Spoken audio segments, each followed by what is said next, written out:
First and foremost, I'd like to give all honor, praise, and glory to our Heavenly Father, Yahweh, also the true, holy Black Messiah, the King of Kings, royalty himself, Yahweh Shah, Amashiach, also the founding fathers of this truth out of One West. This is for all the kings coming right back at you yet, one other lesson. Of course, this lesson intended to the lost sheep, which consists of the so-called African American blacks, so-called Latinos, and so-called Native American Indian descent.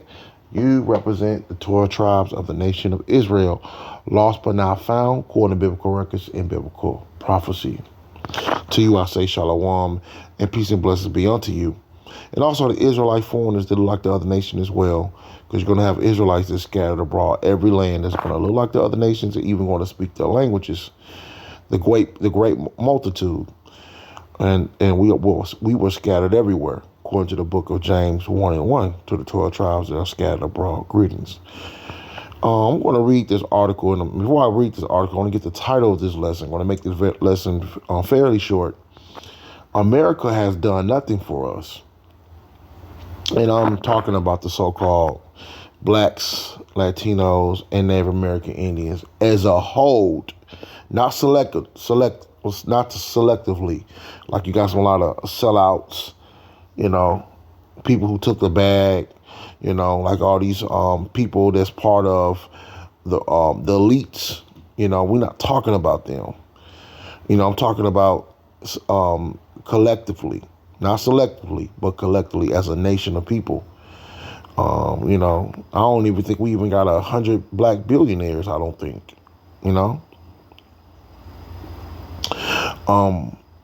But I want to just touch on this article here briefly.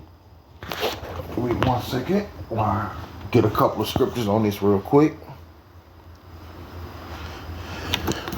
Okay. Before I get the scriptures, I'm going to read the article like I promised. It says, in beginning of the 16th century, millions of African people were kidnapped and enslaved and shipped across the Atlantic to Americas.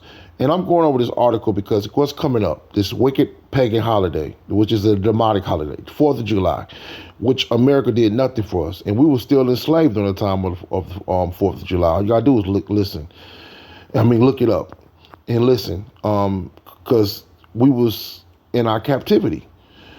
And let's just further read the article, and I'm going to touch on that as we go farther in the article. Atlanta to America, under the horrific condition, nearly 2 million people died. Now, that's just giving you an assumption, but this was more than that, because you have slaves that they kidnapped from all coast of Africa, and we even have Israelites that was close by France, Germany, because we ruled under the time of the Moors.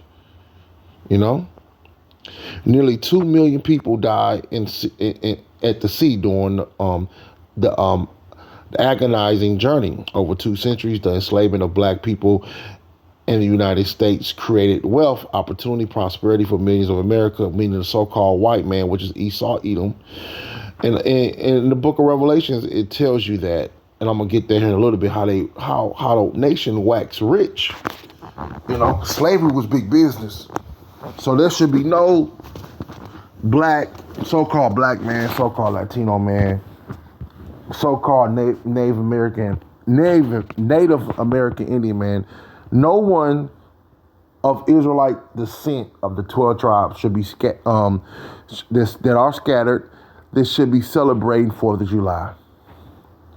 4th of July was the start of our captivity, in the demise of us as a nation.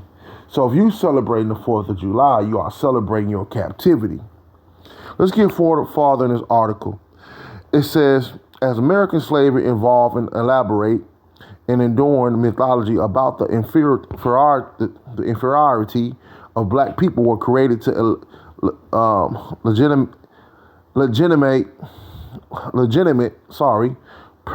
appropriate and defend slavery. This mythology survived slavery, formal abolitionist following the Civil War.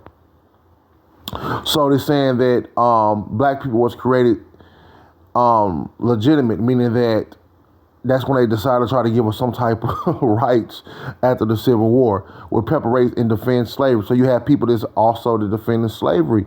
You have the southern states that defend slavery, which they defend slavery now. But we now are in another form of slavery.